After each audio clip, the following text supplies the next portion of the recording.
hari ini. Bismillah, alhamdulillah, wassalatu wassalamu ala rasulillah wa ala alihi wa sahbihi wa man tabi'ahum bi ihsanin ila yaumidin, amma ba'd.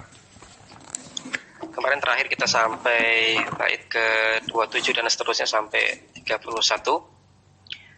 Ibnu Malik mengatakan warfa bi wawin wansiban bil alif wajrur biyain ma minal asma asif. Hendaklah dirofakkan dengan tanda waw, kemudian dinasab dengan tanda alif, dan majrurkanlah dengan tanda ya untuk isim-isim yang akan aku sebutkan. Min dzaka, di antara isim yang akan aku sebutkan dengan tanda i'rab demikian adalah dzu in suhbatan. Kata dzu in jika suhbatan dia bermakna sahib atau pemilik. Abana jelas maknanya adalah pemilik. Wal famu haitsu al mimu minhu bana, dan juga kata famu jika mim dari kata famu tersebut bana dihilangkan. Kemudian itu pula kata abun akhun hamun kadaka. Kata abun hamun, akhun dan hamun seperti itu pula. Wahanu, dan juga kata hanu. Wa naqsu fi hadzal akhiri ahsan. Model i'rab nakas untuk hadzal akhir yang terakhir ini yaitu kata hanu ahsan adalah model i'rab yang lebih baik. Wa fi abin wa taliyaihi yanduru. Adapun untuk kata abun dan dua kata yang terletak setelahnya yanduru jarang di-i'rab dengan model i'rab nakas. Wa qasruha min naqsihinna ashar, dan mengi'rab dengan i'rab qasar untuk kata abun dan dua kata setelahnya ashar lebih masyhur min naqsihina daripada kalau kita i'rab dengan i'rab naqas. Wa syartu dzal i'rabi an yudhafna la lil ya'i, dan syarat untuk berlakunya i'rab tersebut yaitu rafa dengan waw, mansub dengan alif, dan majrur dengan ya adalah an yudhafna diidhofahkan la lil ya, namun tidak pada ya mutakalim. Contohnya pada kalimat ja'ahu abika da'tila, telah datang saudara bapakmu da'tila yang memiliki kedudukan atau orang yang mulia. Hadzal babul awwalu mimma yakunul i'rabu fihi bi'alamatin far'iyatin. Maka ini adalah bab yang pertama dari kata-kata yang kita i'rab dengan tanda-tanda far'iyah, dengan tanda-tanda cabang. Wa huwa babul asma'i sittati, yaitu bab tentang al-asma' as-sittah, yaitu kata abun, kata akhun, hamun, fu, kemudian hanun, dan dzu. Dan dzunya di sini adalah bimakna sahibin, yang maknanya adalah sahib, pemilik. Kita lihat di footnote nomor 1 berkaitan dengan al-asma' al-khamsah as-sittah. Pensyarah mengatakan wa yuqalu al-asma'u al-khamsatu. Ada juga ulama yang berpendapat bahwasanya yang di-i'rab seperti ini adalah al-asma' al-khamsah, isim-isim yang 5. Li'anna al-hanu i'rabuhu bil harakati asharu min i'rabihi bil hurufi. Karena kata hanu i'rab dengan harokat itu lebih masyhur daripada kita i'rab dia dengan huruf. Wal hamu, dan yang dimaksud dengan hamu adalah aqaribu zaujil mar'ati, kerabat dari suami istri. Atau mungkin lebih tepatnya kalau kita hubungkan dengan hadis Nabi sallallahu alaihi wasallam, alhamu al-maut, yang namanya ipar itu adalah kematian, ya berarti hamu di situ adalah kerabat laki-laki suami yang bukan mahram dari istri. Wa yutlaqu ala aqaribiz zaujati, dan juga digunakan untuk kerabat istri. Jadi mungkin pernah saya sampaikan ke antum bahwasanya dimaksud dengan hamu itu kalau diterjemahkan dalam bahasa kita itu sering diterjemahkan ipar. Sebenarnya ya kurang tepat juga kalau kita terjemahkan ipar. Karena yang dimaksud dengan hamu menurut sebagian ulama atau sebagaimana yang disampaikan oleh pensyarah di sini itu adalah kerabat suami ataupun kerabat istri, entah itu ipar entah itu bukan. Karena kalau dalam bahasa Indonesia yang namanya ipar itu itu kakak ipar atau adik ipar, tidak melebar. Maka misalkan sepupu dari suami kita itu nggak bisa dibilang ipar, tapi kalau dalam bahasa Arab ini memungkinkan untuk dimasukkan dalam hamu, karena dimaksud dengan hamu di sini adalah kerabat suami atau kerabat istri. Meskipun sebagian ulama berpendapat bahwasanya dimaksud dengan hamu itu adalah kerabat suami saja, bukan kerabat istri. Sehingga untuk asmaul khamsah ataupun asmaul sitahnya yang tepat itu adalah hamuki, bukan hamuka. Nah, karena di sini sudut pandangnya adalah kerabat suami bagi istri.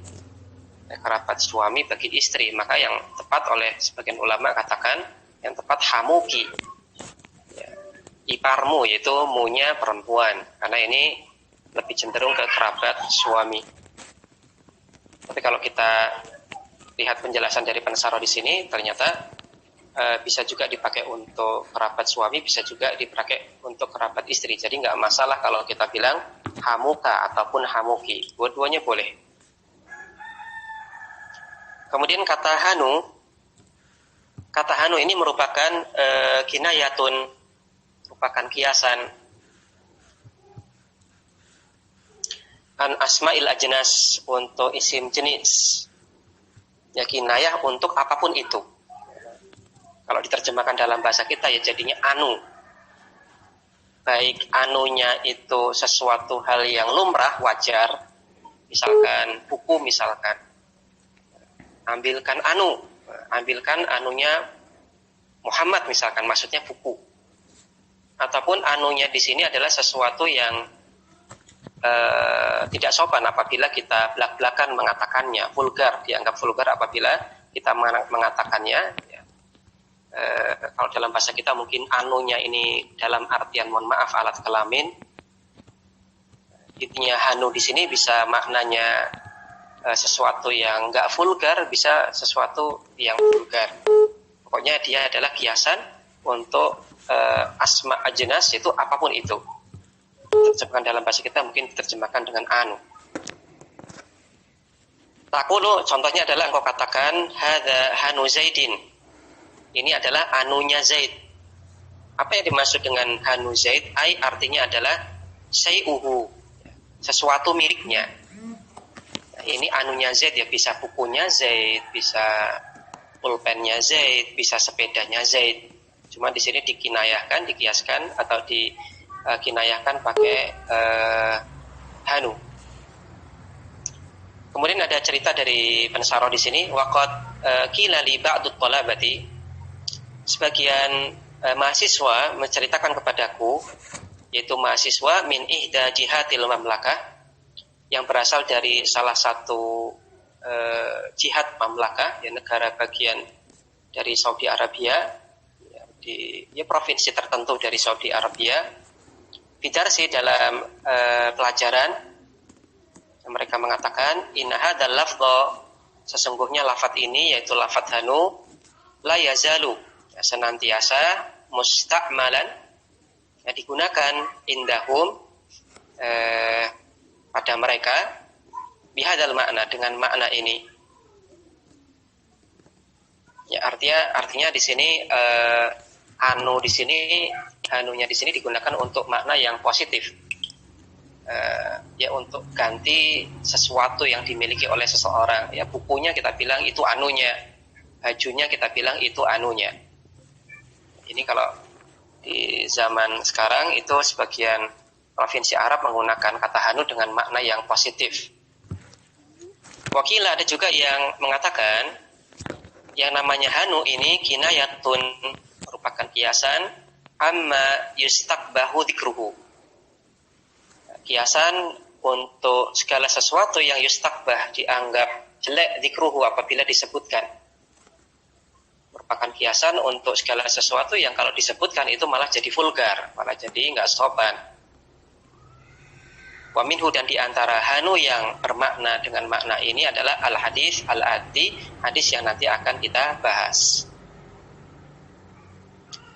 Ya, maka di sini ada catatan tambahan berkaitan dengan kata hanu dan kata hamu.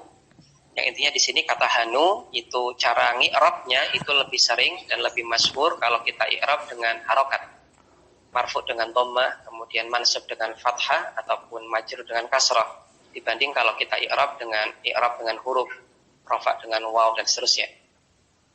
Kemudian makna hanu berarti ini ada perbedaan pemakaian. Nah, sebagian orang Arab memakai kata hanu ini dengan makna yang positif. Ya, cuma kiasan itu kepemilikan seseorang. Ada juga yang menggunakan kata hanu untuk kiasan, untuk sesuatu yang orang enggan untuk mengatakannya, karena kalau dikatakan belak-belakan jadi vulgar. Contohnya adalah dalam hadis Nabi SAW nanti tentang salah satu sifat jahiliyah. Kemudian tentang makna hamu, maka makna hamu ini ditegaskan oleh pensarah di sini. Makna hamu itu adalah kerabat bagi istri ataupun kerabat bagi suami, bisa dua-duanya. Kembali ke atas. Wahwa babul asma'i sittah, yaitu bab tentang asma sittah, yaitu kata abun, akhun, hamun, fuhanun, dan dhu. Namun dhu-nya di sini maknanya adalah sahib, pemilik.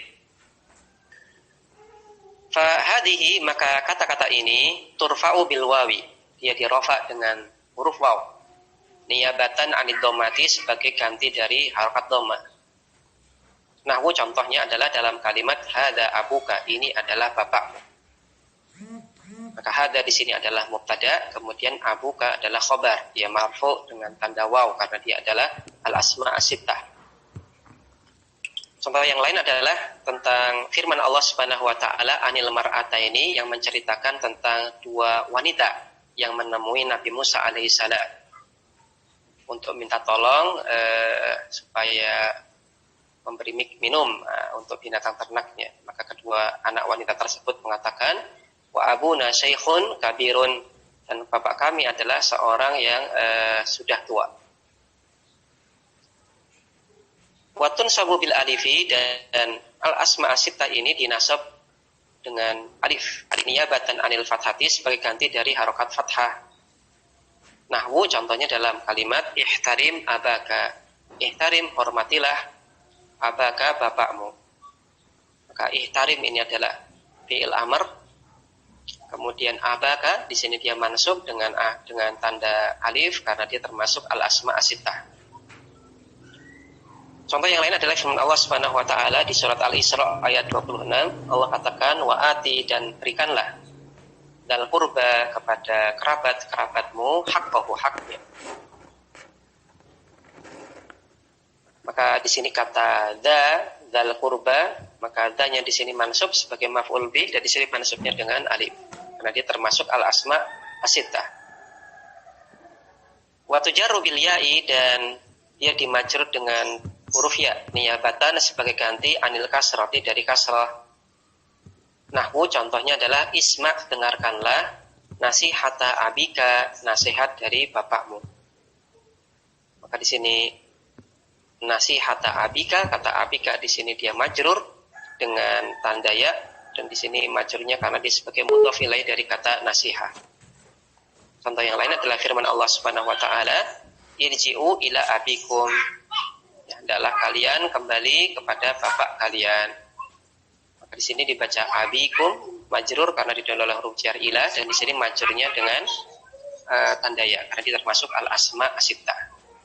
Wa hadzal i'rabu, dan i'rab ini, i'rab dengan model ini, yaitu dirafa dengan waw, mansub dengan alif, dan majrur dengan ya, wa asharul lughati fil asma as-sittah. Ini merupakan lughah atau cara berbahasa, cara bahasa atau gaya bahasa yang paling masyhur untuk al-asma as-sittah. Wa ashaluha, dan dianggap yang paling mudah. Dan lughah ini atau cara atau gaya bahasa ini untuk asma as-sittah ini, wa yusamma al-itmama, dinamakan al-itmama, dinamakan i'rab itmam. Ya, dibaca al-itmama, di sini dia mansub sebagai maf'ul bih. Nah, di sini ada kata yusamma. Nah, yusamma di sini fi'il mudhari majhul. Naibul fa'ilnya adalah dhamir mustatir. Takdiruhu huwa. Huwanya kembali ke al-i'rab. Wa yusamma al-itmama, dan i'rab model ini dinamakan i'rab itmam. Jadi al-itmam di sini dia mansub sebagai maf'ul bih. Adapun naibul fa'il untuk yusamma itu dhamir mustatir, takdiruhu huwa, huwanya kembali ke al-i'rab. Maka i'rab yang model ini namanya adalah i'rab itmam. Illa kecuali ya, kalimata hanun atau kalimata hanin. Ya, terserah mau antum baca hanun ya nggak apa-apa, dengan kita anggap hanunnya ini adalah kutipan karena di sini ada di antara dua tanda kurung. Tapi kalau seandainya antum anggap ini mudhaf ilaih ya nggak masalah. Kita baca illa kalimata hanin. Dibaca kalimata mansub karena dia sebagai mustasna. Illa kecuali kalimata hanun atau kalimata hanin, kecuali untuk kata hanun atau hanin. Fal asharu fiha, maka yang paling masyhur untuk kata hanun adalah al-i'rabu bil harokati. I'rab dengan harokat. Tidak kita pakai i'rab itmam. Tapi nanti kita pakai i'rab naqs. Ya, nanti kita sampaikan di bawah.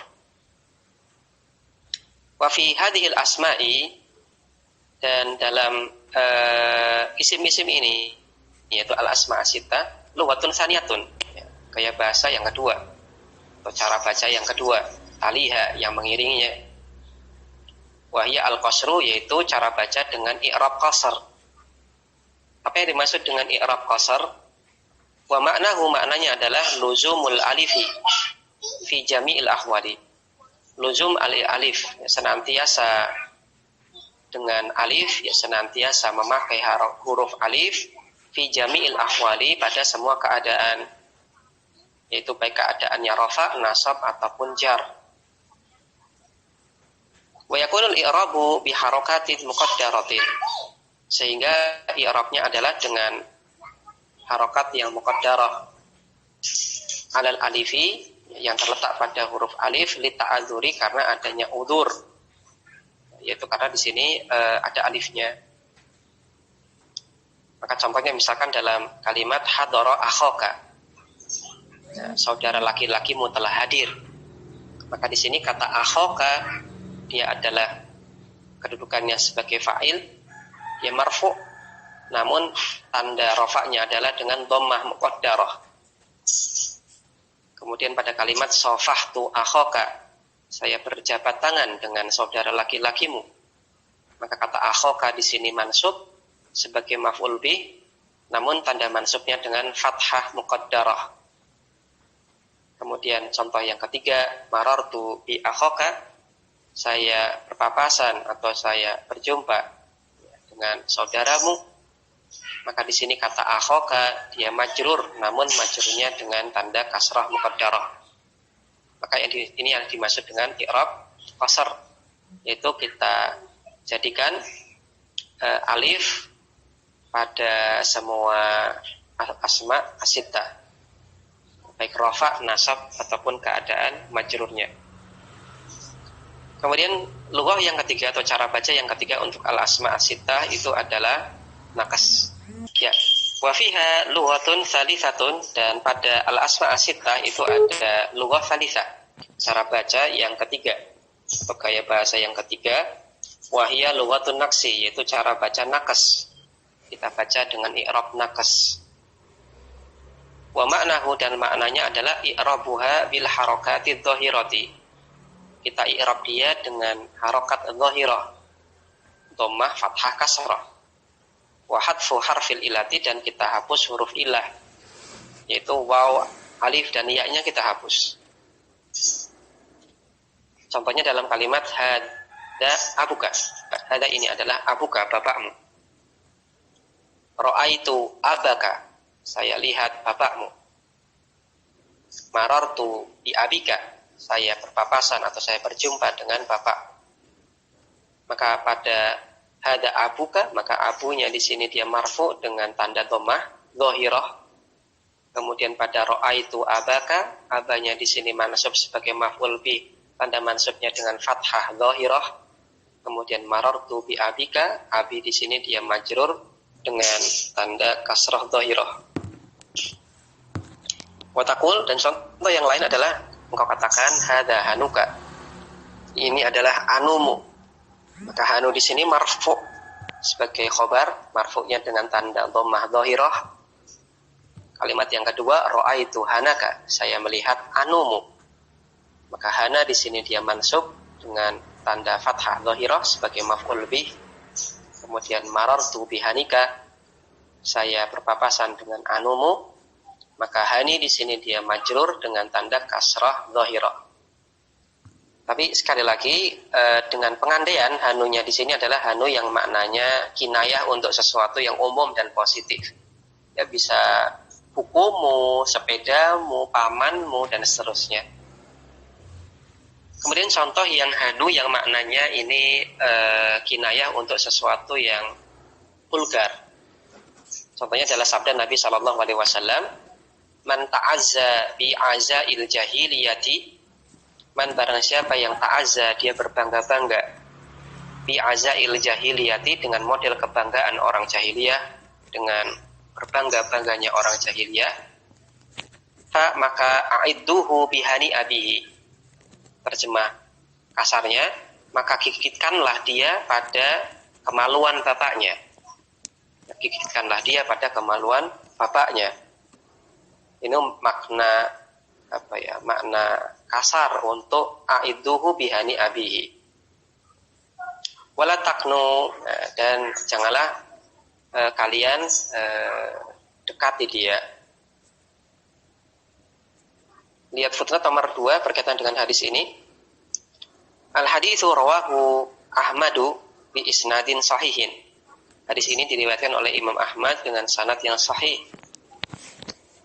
Wa makna ta'azza bi azail jahiliyati, makna ta'azza bi azail jahiliyah artinya adalah qala, ada orang yang mengatakan ya li fulanin,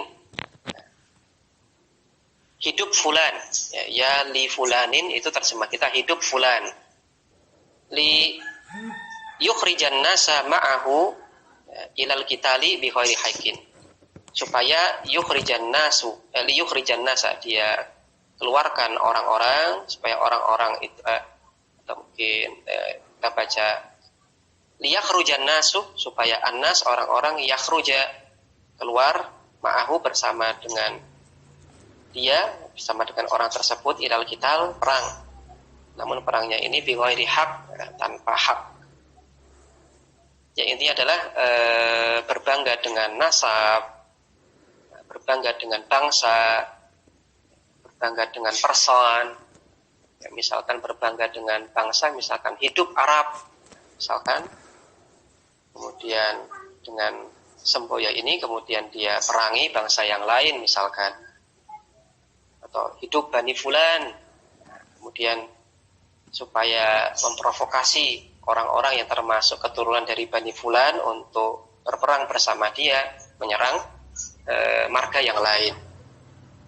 Maka ini dimaksud dengan ta'azza bi azail jahiliyah. Berbangga-bangga dengan kebangga-banggaan model jahiliyah, yaitu diantaranya adalah berbangga-bangga dengan negara, berbangga-bangga dengan nasab, berbangga-bangga dengan keturunan ataupun yang lainnya. Kemudian makna a'idduhu, a'iddu ini adalah fi'lu amrin, ini fi'il amr. Maknanya adalah gigitkanlah dia. Kemudian wal hamzah lil qata', ya hamzahnya adalah hamzah qata'. A'iddu, nah ini hamzahnya hamzah qata'. Kemudian bihani abihi, apa kata hani di sini? Makna hani di sini maksudnya adalah bi zakarihi, kemaluannya. Namun di sini la tadhkuru al-kinayah. Wala tadhkuru al-kinayah, maka di sini mereka tidak mengatakan kiasan bal al-ism al-sari, namun ini adalah isim sorry, ya, tegas. Nah, di sini hanunya maknanya tegas, ya, karena di sini kan mohon maaf, konteks kalimatnya, konteks hadis ini itu tidak ada makna lain untuk kata hanu kecuali itu. Makanya di sini oleh pensyarah beliau katakan wala tadhkuru al-kinayah. Maka di sini mereka tidak sebutkan ini sebagai kiasan, ya, hanunya di sini tidak, para ulama tidak maknai sebagai kiasan, bal al-ism as-sharih, namun ini adalah isim sharih tegas menunjukkan bahwasanya dimaksud dengan hanu itu adalah mohon maaf dzakar ataupun kemaluan dari bapaknya. Maka dimaksud kurang lebih yang dimaksud dengan hadis ini adalah barang siapa yang dia berbangga-bangga dengan model berbangga-bangganya orang jahiliyah, berbangga dengan nasab, berbangga dengan marga, berbangga dengan nenek moyang, dengan bangsa dan seterusnya, maka aiduhu bihani abih. Ya, kalau kita baca keterangan-keterangan hadis dan praktek sahabat memaknai hadis ini, maka banyak sahabat ini yang memaknai apa adanya dalam artian ya ketika ada orang berbangga-bangga dengan kebanggaan model jahiliyah, kemudian mereka langsung mengatakan aiduhu bihani abih, gigitkanlah orang tersebut pada kemaluan bapaknya. Sampai-sampai ada sahabat yang lain ketika ada seorang sahabat senior mengatakan ini, berkomentar, kok vulgar banget. Nah, wahai sahabatku, Anda kok komentarnya vulgar banget. Maka dikomentari oleh sahabat tersebut, ya memang karena Nabi SAW mengatakan demikian. Nabi dengan terang-terangan mengatakan fa'aiduhu bihani abi, gigitkanlah ke kemaluan bapaknya sendiri. Maksudnya apa? Ya, kembalikan dia ke rahim ibunya. Kembalikan dia ke rahim ibunya. Kok senantiasa membangga-banggakan keturunan, marga? Kenapa tidak Anda lihat keadaan Anda sendiri dan tidak usah bawa-bawa marga dan keturunan? Itu kurang lebih yang dimaksud dengan fa'aiduhu bihani abi. Wala taknu, dan janganlah kalian dekat-dekat orang tersebut. Ya, jangan biarkan, jangan kalian diam dan biarkan orang tersebut berbangga-bangga dengan kebanggaan model jahiliyah. Kalian cegah. Kalau nggak bisa kalian cegah ya sudah, suruh dia diam ataupun kalian pergi, tinggalkan orang tersebut. Maka di sini ada pembahasan tentang hanu. Maka tadi sebagaimana dikatakan oleh pensyarah, yang pertama ada bangsa Arab, terutama zaman pensyarah ketika menyampaikan syarah ini, dan mungkin sampai sekarang memaknai hanu dengan makna yang normal, positif, dengan makna anu, ya sesuatu yang positif. Bukumu, ya kita bilang anumu, kudamu kita bilang anumu. Tapi ada juga yang memaknai dengan makna yang negatif. Dan juga untuk hadis Nabi yang tadi disampaikan, maka dikatakan oleh pensyarah ini adalah makna sharih, karena nggak ada makna yang lain untuk hanu di sini kecuali mohon maaf kemaluan bapaknya. Wal asma'u sittatu, dan asma' sittah bin nadhari ilal lahajati al waridati fiha, dengan memandang melihat kepada al-lahajat, ya, cara baca al-waridah yang terdapat padanya, maka terbagi menjadi 3 macam.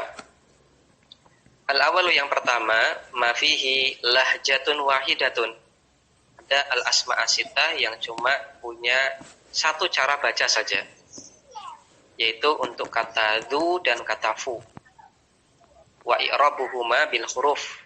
Keduanya di-i'rab dengan huruf. Wa huwa al-itmamu, yaitu i'rab yang kita kenal dengan i'rab itmam, yaitu rafa dengan waw, nasab dengan fath alif, kemudian majrur dengan ya. Asani, yang kedua, ma fihi lahjatani, asma'us sittah yang memiliki 2 cara baca. Wa huwa hanun, yaitu kata hanu. Fa fihi, maka pada kata hanu itu berlaku i'rab nakas, dan juga bisa kita i'rab dengan i'rab itmam. I'rab nakas tadi, i'rab nakas itu adalah kita i'rab dengan huruf, rafa dengan dhamma, kemudian nasab fathah, kemudian jar dengan kasrah. Itu i'rab nakas. Wal itmam, dan juga bisa berlaku i'rab itmam. Wan naqsu afsahu minal itmam. Namun i'rab nakas itu untuk kata hanu lebih fasih daripada apabila kita pakai dengan i'rab itmam. Kemudian as-salis, yang ketiga adalah mafihi talatsu lahajatin, asma'u sita yang memiliki 3 cara baca. Wahwa abun, akhun, hamun, yaitu untuk kata abun, akhun, dan hamun. Fafiha, maka untuk kata-kata tersebut bisa kita i'rab dengan i'rab itmam, kemudian bisa kita i'rab dengan i'rab qasar. I'rab qasar tadi i'rab dengan kita pakai alif untuk semua i'rab. Ya, misalkan jaa akhoka, ra'aitu akhoka, marartu bi akhoka. Kemudian tanda i'rabnya dengan i'rab muqaddarah. Ya. Marfu dengan dhammah muqaddarah, mansub dengan fathah muqaddarah, dan majrur dengan kasrah muqaddarah. Itu adalah i'rab qasar. Kemudian bisa juga di-i'rab dengan model nakas, yaitu di-i'rab dengan tanda i'rab harokat. Marfu dengan dhammah, mansub dengan fathah, majrur dengan kasrah. Namun wal akhiru, cara mengi'rab dengan model terakhir yaitu i'rab nakas, nadirun fiha, ini sedikit atau jarang dilakukan. Yang sering adalah dipakai i'rab itmam dan i'rab qasar. Makna i'rab nakas, i'rab qasar, dan juga i'rab itmam, yang kalau tidak salah ingat saya sudah jelaskan juga di awal-awal ketika kita bahas Alfiyah di bab ya asma asita, ya kalau tidak salah pas nyinggung itu saya sampaikan ada 3 model i'rab, yaitu itmam, kemudian qasar, dan nakas. Baik, kita masuk ke penjelasan berikutnya dari pensyarah berkaitan tentang syarat al-asma asita. Wala tu'rabu al-asma'u asitatu, tidaklah asma'u sita ini di-i'rab bil huruf, dengan huruf, illa bisyurutin, kecuali dengan syarat, kecuali dengan terpenuhnya beberapa syarat. Wahya nau'ani, dan dia ada 2 jenis. Syaratnya ada 2 jenis. Yang pertama adalah syurutun ammatun, syarat yang umum. Wahya arba'atun, ada 4. Al-awalu, yang pertama adalah antakuna mudhafatan, kata-kata yang termasuk asma sita tadi diidhofahkan. Fa'in lam tudhaf, apabila dia tidak diidhofahkan, u'ribat bil harokatil asliyati, maka dia di-i'rab dengan tanda harokat asli, yaitu dhammah, fathah, kasrah. Contohnya adalah pada firman Allah Subhanahu wa taala, innalahu aban syaikhan kabira, sesungguhnya dia memiliki seorang bapak yang merupakan orang yang sudah tua renta. Maka di sini kata aban dia mansubnya dengan harokat fathah, berkedudukan sebagai isim inna. Contoh yang lain adalah firman Allah Subhanahu wa taala, walahu akhun au ukhtun, dan dia punya 1 orang saudara laki-laki atau 1 orang saudari. Nah, di sini kata akhun ini dia marfu dengan tanda harokat dhammah dan berkedudukan sebagai mubtada. Qala ta'ala, dan juga contoh yang lain adalah firman Allah Subhanahu wa taala, qala tuni bi akhin lakum min abikum. Qala, Yusuf mengatakan, hendaklah kalian datangkan untukku, bawakan kepadaku, bi akhin lakum, saudara laki-laki kalian yang satu bapak dengan kalian. Maka di sini kata akhin dia majrur dengan akhiran kasrah, karena didahului oleh huruf jar ba. Syarat yang pertama adalah harus diidhofahkan. Asani, syarat yang kedua adalah antakuna idhofatuha li ghairi ya'il mutakallimi.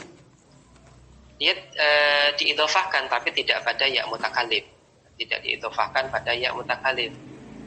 Fa in udifat li ya'il mutakallimi, apabila dia diidhofahkan pada ya mutakallim, uribat bi harakatin asliyatin muqaddaratin, maka dia di-i'rab dengan tanda harokat asli namun pakai i'rab takdiri, pakai muqaddarah.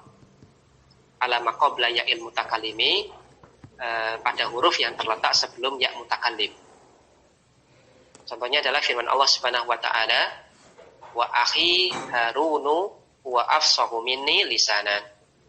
Dan begitu pula akhi untuk saudara laki-lakiku Harun, Ya Allah Subhanahu wa taala jadikanlah dia seorang nabi dan rasul karena huwa dia adalah afsahu minni lisanan, orang yang paling fasih lisannya daripada aku, itu daripada Musa alaihi salam. Maka di sini kata akhi ini diidhofahkan pada ya mutakalim. Kita lihat di footnote nomor 1 saja. Kata akhi ini mubtadaun, dia berkedudukan sebagai mubtada, marfu'un dia marfu', namun tanda marfu'nya dengan dhammatin muqaddaratin, dengan dhammah muqaddarah ala ma qabla ya'il mutakallimi, yang terletak pada huruf sebelum ya mutakallim, yaitu pada kha-nya. Kan pada kata akhi itu yang kita lihat harokatnya itu adalah harokat pada kha-nya, bukan pada ya mutakallim. Pada kata akhi ini yang kita lihat adalah kha-nya. Nah, pada kasus kita ini dia adalah sebagai mubtada marfu, dan marfu'nya dengan tanda dhammah muqaddarah, yaitu pada huruf yang terletak sebelum ya mutakallim, itu pada huruf kha-nya. Mana amin zuhuriha istighalul mahalli bi harakatil munasabati atau munasibati. Mana amin zuhuriha, sesuatu yang mencegah untuk nampaknya dhammah tersebut adalah istighal mahal, ya sibuknya kedudukan di situ, bi harakatil munasibah, dengan harokat yang sesuai. Ya karena di sini ada akhun, kemudian ada ya mutakalim. Ya mutakalim di sini dia huruf mad karena ya-nya sukun, maka yang cocok dengan huruf mad ya sukun adalah sebelumnya harusnya kasrah. Maka ini ada istighal. Dan di sini yang dimenangkan adalah tadi kesesuaian harokat huruf mad. Yang cocok dengan ya sukun itu adalah kasrah. Maka di sini dimenangkan, akhirnya jadinya kasrah akhi, bukan jadi akhui tapi jadinya akhi. Sehingga di sini tanda marfu'nya dengan dhammah muqaddarah. Dan kata akhi pada kata tersebut wa huwa mudhafun, dia mudhaf. Wal ya'i dan ya mutakalimnya adalah mudhafun ilaih. Wa hadzal i'rabu yuqalu fi kulli ismin ittasala bi ya'il mutakallimi. Maka i'rab ini yuqal diberlakukan pada setiap isim yang bersambung dengan ya mutakallimi. Ya, maka semua isim yang dia bersambung dengan ya mutakalim, maka dia rafa dengan tanda dhammah muqaddarah, kemudian mansub tandanya dengan fathah muqaddarah, kemudian majrurnya dengan tanda kasrah muqaddarah. Adapun kata lisanan, afsahu minni lisanan di sini mansub karena dia sebagai tamyiz. Kembali ke syarah atas. Contoh yang lain adalah firman Allah Subhanahu wa taala, inna hada akhi. Sesungguhnya hada ini adalah akhi, saudaraku.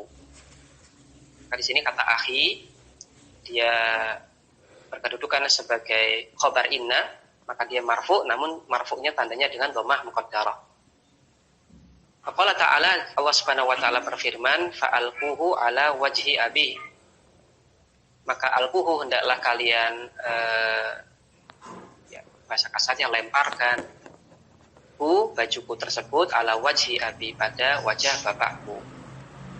Nah, di sini ada abi, wajhi abi. Kata abi di sini dia majrur karena sebagai mudhof ilaih dari kata wajah, namun majrurnya di sini dengan tanda kasrah muqaddarah. Atau pilihan yang lain, sebagian ulama mengatakan ketika kondisi kasrah untuk kata, untuk isim yang diidhofahkan ke ya mutakalim ketika majrur, maka sebagian ulama mengatakan majrurnya dengan tanda kasrah dhahirah. Jadi ada dua opsi. Nah, kalau nggak salah saya juga pernah jelaskan, untuk isim yang diidhofahkan ke ya mutakalim, ketika dia majrur, maka ada dua opsi i'rab. Boleh kita katakan dia majrur dengan tanda kasrah muqaddarah. Kemudian opsi yang kedua, boleh kita katakan majrur dengan tanda kasrah dhahirah. Karena memang ada ulama yang berpendapat dengan pendapat pertama ataupun yang kedua. Nah, tinggal antum lihat saja alasan dari kedua ulama tersebut dan antum pilih kira-kira yang paling mudah itu mana. Sebagian ulama mengatakan yang paling mudah ya yang nampak saja. Oh, ini nampaknya di situ kasroh, ya sudah kasroh. Adanya dengan kasroh dhahirah. Sebagian ulama mengatakan enggak, kasrohnya di situ bukan kasroh asli, tapi kasroh karena menyesuaikan huruf mat setelahnya. Maka beliau mengatakan ini majurnya dengan tanda kasroh muqaddarah. Baik. Kemudian yang ketiga. Asal itu syarat yang ketiga adalah antakuna mufradatan. Asma'us sittah tersebut bentuknya mufrad, bentuknya tunggal. Jadi baca mufradatan ini mansub karena sebagai khobar takunu. Fa in kanat musannatan aw majmu'atan, apabila dia bentuknya musanna atau bentuknya jamak, u'ribat i'rabal musanna awil jam'i, maka dia di-i'rab dengan model i'rab pada isim musanna atau model i'rab pada jamak. Contoh misalkan kata abun. Kata abun itu kalau dimusannakan jadinya abawani. Bukan abani tapi abawani, abawani, abawaini. Maka semisal dalam kalimat ja'a abawani, telah datang abawani, dua orang bapak-bapak. Maka abawani di sini dia marfu sebagai fa'il, tanda marfu'nya dengan alif. Nah, dia isim musanna. Kemudian ra'aitu abawaini, saya melihat dua orang bapak-bapak. Maka abawaini di sini mansub sebagai maf'ul bih, mansubnya dengan ya karena dia isim musanna. Kemudian contoh yang ketiga, dhahabtu ila abawaini, saya pergi menemui dua orang bapak-bapak. Maka abawaini di sini dia majrur dengan tanda ya karena dia isim musanna. Contoh yang lain, contoh yang jamak. Ya, abun jamaknya adalah abaun. Abun jamaknya abaun. Contohnya dalam kalimat ja'a aba'ut tullabi. Ja'a telah datang aba'ut tullab, bapak-bapaknya para santri itu, para siswa itu. Maka kata aba'u di sini dia marfu sebagai fa'il, marfu'nya dengan akhiran dhammah. Ra'aitu aba'ahum, saya melihat bapak-bapak mereka. Maka aba'a mansub dengan akhiran fathah karena dia jamak. Kemudian marartu bi abaihim, saya berpapasan dengan bapak-bapak mereka, maka abai di sini majrur dengan akhiran kasrah. Contoh yang lain adalah firman Allah Subhanahu wa taala, abaukum wa abnaukum. Bapak-bapak kalian dan anak-anak keturunan kalian. Pada abau maka dia marfu dengan dhammah. Contoh yang lain adalah firman Allah Subhanahu wa taala, wa rafa'a abawaihi 'alal arsy. Dan Yusuf alaihissalam rafa'a abawaihi, kalau bahasa letterletnya rafa'a, mengangkat abawaihi, dua orang tuanya, alal arsy, supaya duduk di atas singgasana. Ya, Nabi Yusuf alaihissalam mengangkat, persilahkan kedua orang tuanya untuk duduk di singgasana. Maka di sini abawaihi, ya abawaihi di sini dia isim musanna, maka di sini dia mansub dengan tanda ya. Maka syarat yang ketiga adalah asma'us sittah tersebut harus dalam bentuk mufrad. Tidak boleh dalam bentuk musanna ataupun dalam bentuk jamaknya. Kalau dia bentuknya musanna atau jamak, maka i'rabnya sama seperti i'rab isim musanna dan jamak. Kemudian syarat yang keempat, antakuna mukabbaratan. Dia bentuknya mukabbarah. Apa yang dimaksud dengan mukabbarah di sini? Ai ghairu musagharatin. Tidak berbentuk tazghir. Fa in sughirat, apabila dia ditazghir, u'ribat bil harokatil asliyati, maka dia di-i'rab dengan tanda harokat asli, ya dhamma, fathah, kasrah. Contohnya adalah kata abun. Kata abun ini ditazghir jadinya ubayyun, ubay.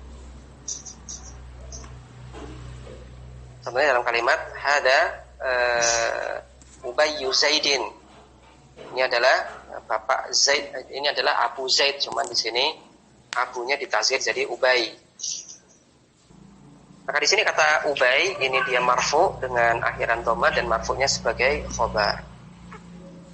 Maka keempat syarat tadi itu adalah syarat umum yang harus berlaku pada al-asma' as-sittah semuanya. Yang pertama adalah harus diidhofahkan, yang kedua tidak boleh diidhofahkan ke ya mutakalim, yang ketiga adalah harus bentuknya mufrad, Kemudian yang keempat adalah tidak ditasghir. Mungkin lebih enak kalau kita bilang tidak ditasghir daripada mungkin kalau kita bilang tidak berbentuk mukabbarah. Kita lanjutkan ke syarat khusus. Syarat khusus. Yang kedua adalah syurutun khasatun, syarat yang khusus. Fayustaratu fi kalimati famun, disyaratkan untuk kata fam adalah hadful mim min akhiriha, menghapus huruf mim dari akhirnya. Contohnya dalam kalimat yantiku fuka bil hikmah, mulutmu berbicara hikmah, mengucapkan sesuatu yang hikmah, mengucapkan hikmah. Fa'il lam tuhdhaf, apabila mimnya tidak dihapus, u'riba bil harokatil asliyati, maka kata famu ini di-i'rab dengan tanda harokat asli, itu dhammah, fathah ataupun kasrah. Contohnya dalam kalimat famuka nadifun, mulutmu nadif bersih. Maka famu di sini dia marfu sebagai mubtada dengan tanda dhammah dhahirah. Kemudian syarat khusus pada kata dzu. Wa yustaratu fi dzu, disyaratkan untuk kata dzu antakuna bimakna sahibin. Nah, dia bermakna sahib, pemilik. Dzunya maknanya pemilik. Bukan dzu yang bermakna alladzi, bukan. Karena ada dzu yang maknanya alladzi. Wa antudhafa lismi jinsin dhahirin ghairi sifatin. Dan dia diidhofahkan pada isim jenis dhahir dan bukan pada isim sifat. Ada isim jenis, ada isim sifat di sini. Nah, ada wasaf, ada ghair wasaf. Lihat footnote nomor 1. Al-murad bismil jinsi, yang dimaksud dengan isim jenis di sini adalah al-ismu al-jamidu ghairul mustaqi. Adalah isim jamid, bukan isim mustaq. Contoh isim jamid adalah al-ilmi, ilmu, wal mal, harta, al-adab, adab, fadl, karunia atau keutamaan, wa nahwiha, dan selainnya. Maka ini maksud dengan isim jenis dhahir di sini maksudnya adalah isim jamid.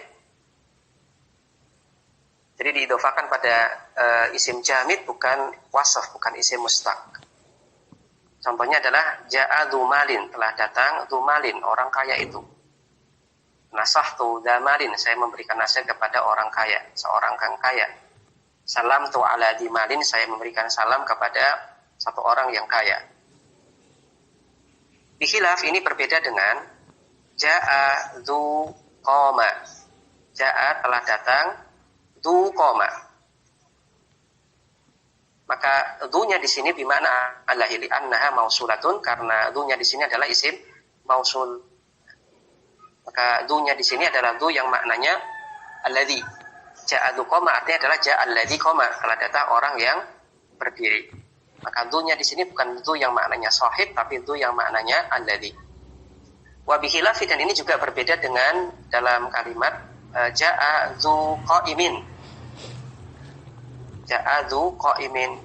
Dzunya di sini diidhofahkan ke isim mustaq, yaitu kata qaim. Maka kalimat ja'a dzu qaimin fa inna hadza la yutakallamu bi. Kalimat ini nggak ada yang berbicara kayak gini. Misal kalimat ini nggak diucapkan oleh orang Arab. Artinya apa? Kalimatnya salah. Karena kata dzu di sini nggak boleh diidhofahkan pada wasaf, qaim, kemudian nadhir dan seterusnya, nggak boleh diidhofahkan ke wasaf. Ya, isim fa'il, isim maf'ul nggak boleh. Dia harus diidhofahkan pada isim jamid. Nah, kenapa kok la yutakallam bi salah? Kenapa salah? Li annaha udifat li wasfin. Karena dia diidhofahkan pada wasf. Itu kata qaim tadi. Maka untuk kata dzu syaratnya ada 2. Yang pertama adalah dia dzunya maknanya sahib. Yang kedua adalah dia diidhofahkan pada isim jamid, bukan pada isim mustaq. Wa hadza makna qaulihi, maka ini adalah makna perkataan Ibnu Malik, farfa biwawin ila akhirih.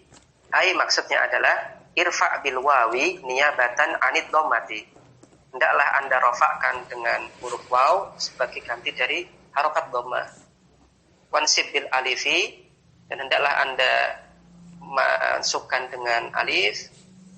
Wajrur bil ya'i, dan majrurlah dengan tanda ya.